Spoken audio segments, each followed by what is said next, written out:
Doxiteur65. Alors cette vidéo est consacrée à la marche en laisse, ce dur apprentissage que tout propriétaire de chien redoute. Voilà, je vais vous expliquer le contenu de la vidéo et puis on va démarrer. Donc premièrement, je vais vous dire ce qu'il ne faut absolument pas faire quand on veut faire marcher son chien en laisse. Ensuite, je vais essayer de vous donner quelques petits conseils. Et puis je vais passer à la présentation d'un harnais magique. Un harnais que j'utilise souvent moi avec mon chien qui a du mal à marcher en laisse. Donc voilà, je vais vous faire une petite présentation rapide de ce harnais avec la laisse d'apprentissage. Alors donc, premier point, ce qu'il ne faut pas faire. Je déconseille vraiment l'utilisation de colliers étrangleurs. Tout simplement, c'est de la simple torture. Le chien, dès qu'il tire sur la laisse, est étranglé. Alors il y en a de deux sortes.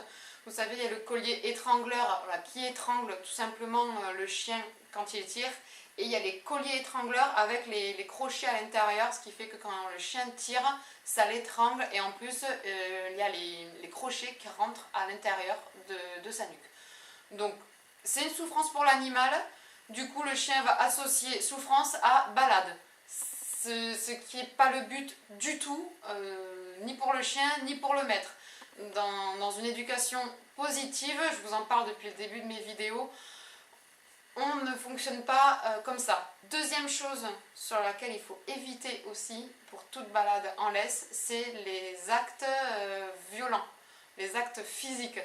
J'en vois de temps en temps, alors ça peut être autant sur des propriétaires que même sur des clubs canins. Le chien tire, alors je vais lui donner, vous savez, un petit coup de laisse, un petit coup de fouet. Ou alors, hop, le coup de pied dans le cul mal placé parce qu'il n'avance pas. Non, on arrête, ça c'est à bannir. En termes d'éducation positive, c'est 0.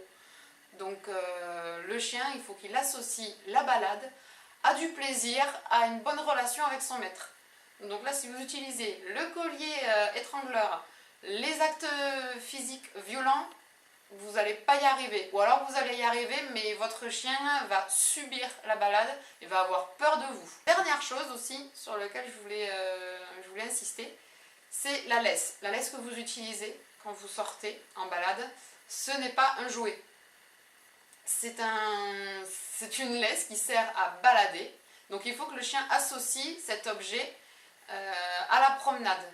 Il ne faut pas qu'il s'en serve de jouet. J'en vois des fois des chiots notamment qui mâchouillent leur laisse.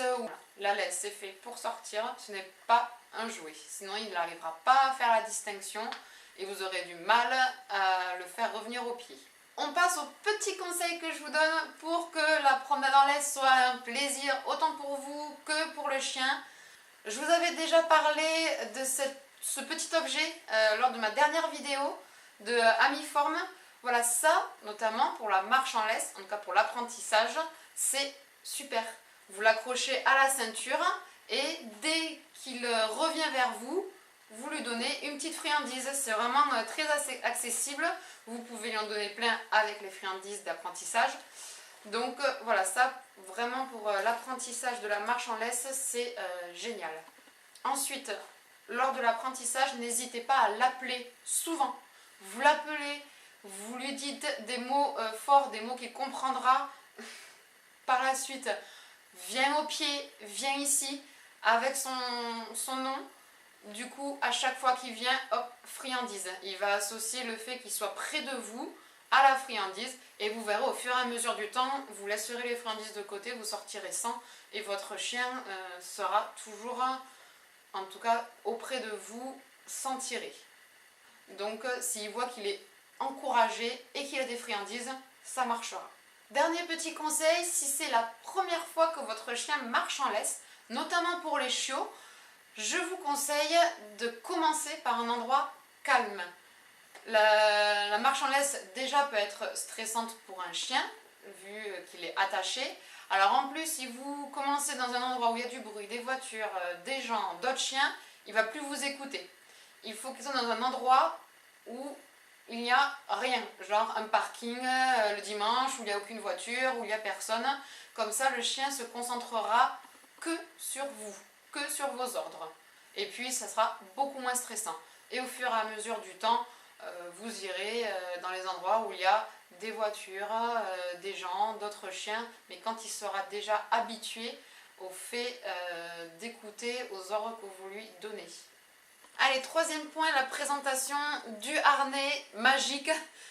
Donc, c'est un harnais, comme vous voyez, qui s'attache au niveau du poitrail, qui se transforme aussi en harnais classique en s'attachant au niveau du dos du chien. Donc, c'est un harnais et la laisse, pardon, bien évidemment, la laisse d'apprentissage.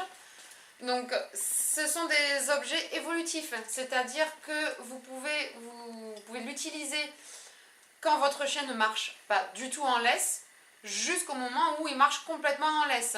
Il va y avoir 3 phases en fait d'apprentissage avec ce harnais. Phase 1 où vous l'attachez uniquement au niveau du poitrail. Phase 2 où vous allez jongler entre l'attache au niveau du poitrail et l'attache dorsale. Et phase 3 quand le chien marche complètement en laisse où il n'y aura que l'attache dorsale. Voilà. Pour que vous compreniez un peu mieux, on va passer à une petite démonstration avec Storm. Ok ? Allez, on commence la démonstration phase 1 de l'apprentissage quand votre chien ne marche pas du tout en laisse. Donc on installe le harnais sur le chien. Vous voyez bien que le crochet est au niveau du poitrail. C'est assez simple à mettre, hein. C'est juste à passer derrière les pattes avant. La laisse d'apprentissage, vous formez une poignée pour que ça soit un peu plus confortable. Et là, vous l'attachez au niveau du crochet qui se trouve donc sur le poitrail. Deuxième phase d'apprentissage, quand votre chien a compris un peu le truc, vous allez l'attacher au niveau du poitrail et sur le dos. Et vous jonglez entre les deux. Dernière phase d'apprentissage, vous l'attachez comme un harnais classique. Vous reformez votre petite poignée. Et là, normalement, il marche au pied. Allez Storm, on y va, on leur montre.